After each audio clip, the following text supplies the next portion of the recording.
बोलो श्री वृंदावन बिहारी लाल की जय, राधा रानी की जय। आप लोग दर्शन कर रहे हो श्री धाम वृंदावन से। आज हम लोग बड़ा सुंदर पावन पर्व है, श्री धाम वृंदावन में कुंभ लगने जा रहा है। और देखो कल 16 फरवरी से भगवान का यहाँ ध्वजारोहण होगी। बड़े बड़े संत लोग, महात्मा लोग यहाँ शोभा यात्रा निकलेगी। और बड़ा सुंदर आप लोग सुंदर स्थान देख रहे हैं, स्वामी श्री देवरा बाबा जी महाराज। जिस स्थान पर आप लोग देख रहे हो, कभी भक्त लोग सोचते हैं कि वृंदावन के अंदर में कुंभ क्यों लगता है। तो जो भी भक्त लोग मेरे चैनल को देख रहे हैं, इसको लाइक करें, सब्सक्राइब करें अथवा शेयर करना, क्योंकि ये बड़ी सुंदर कथा है। जिसको सुनोगे आप तो जीवन में कुछ जानकारियाँ प्राप्त होंगी कि वृंदावन के अंदर में कुंभ क्यों लगता है।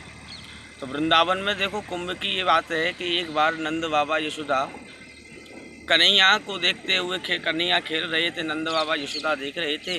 उसी समय खेलते खेलते क्या देखते हैं, काला सा घोड़ा आता है। और काला सा घोड़ा आके और ब्रज की रज में लौटते लौटते महाराज वो काला घोड़ा श्वेत हो जाता है। बड़ा सुंदर गोरा कलर उसका हो जाता है।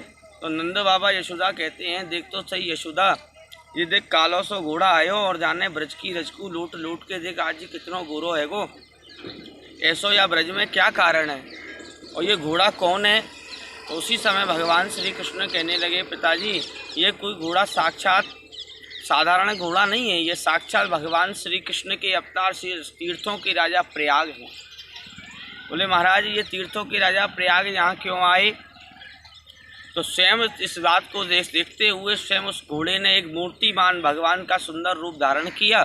और धारण करते हुए स्वयं प्रयागराज कहने लगे, महाराज मैं तीर्थों का राजा प्रयाग हूँ। जो भक्त लोग जब मेरे 12 साल के अंदर में मेरे यहाँ जब कुंभ लगता है और कुंभ में लगने के बाद बड़े बड़े संत महात्मा लोग, बड़े बड़े दैत्य लोग मेरे अंदर स्नान करते हैं। जितने भी जो पाप होते हैं उसको यहाँ छोड़ जाते हैं। उसको मैं वृंदावन में आकर के उन पापों को इस रज में ला कर के लौट देता हूँ, क्योंकि इस पापों का भी मेरे पास जब ढेर हो जाता है। तो वृंदावन ही एक ऐसी भूमि है जिसकी रज लगाने से जीवन के सारे पाप कट जाते हैं। तो वृंदावन में वो भूमि है भैया जहाँ स्वयं तीर्थों के राजा प्रयाग आते हैं। और देखो भैया आप सारे तीर्थ घूमना, वृंदावन वो स्थान है जहाँ सारे तीर्थों का फल प्राप्त होता है। जिस वृंदावन में आप लोग घूम रहे हो वो साधारण वृंदावन नहीं।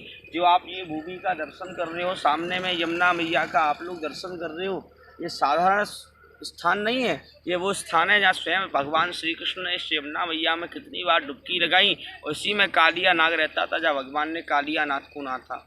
उसी वृंदावन से भगवान ने 4 धाम और हजारों तीर्थों का वास कराया।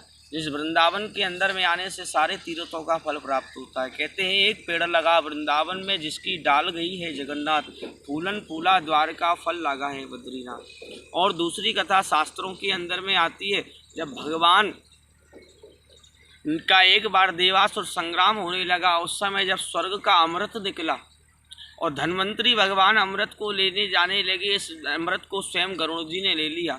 और आपस में जब महासंग्राम होने लगा तो गरुड़ जी ने ये 12 साल के भीतर ये 4 जगह ये कुंभ को रखा।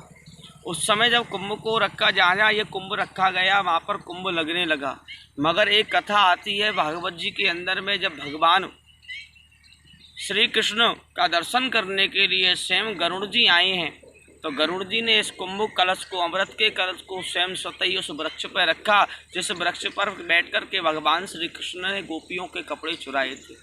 आप एक विश्वास करोगे, कथा आती है क्योंकि यमुना इतनी दूषित होती थी, इतना जहर था यमुना के अंदर में, कोई भी वृक्ष था, कोई भी पशु पक्षी था, कालिया नाथ के जहर से मर जाता था। कोई भी वृक्ष हरा नहीं था यमुना किनारे। तो जब गरुड़ जी ने इस अमृत के कलश को उस पेड़ पर रखा, उस पेड़ का नाम था कदम का वृक्ष। आज भी वो कदम का वृक्ष यमुना के किनारे जीवित है, जो उसकी हजारों वर्ष की आयु है। उसी वृक्ष के नीचे भगवान श्री कृष्ण ने द्वापर में आकर के गोपियों के कपड़े चुराए थे। तो आज भी वृंदावन के अंदर में देखिए 4 जगह जो कुंभ रखा गया वो झगड़े में रखा गया है। आपस में युद्ध चल रहे हैं और गरुड़ जी ने महाराज दुबकने के लिए, देवताओं से और दैत्यों से बचाने के लिए उस गरुड़ को दुबका के रखा। मगर वृंदावन में आए स्वयं गरुड़ जी और वृंदावन में कृष्ण की भूमि को देखते हुए देखा, बोले यहाँ कोई ऐसा दैत्य नहीं आएगा। तो भगवान ने उस वृंदावन में उस कुंभ को यहाँ विराजमान किया। इसलिए वृंदावन के अंदर में कुंभ नहीं महाकुंभ लगता है। तो जो भी इस वीडियो को देख रहे हैं तो दिल से वृंदावन में आए और वृंदावन बड़ी सुंदर यहाँ पर कुंभ का आप लोग दर्शन करें। बोलो वृंदावन बिहारी लाल की जय हो।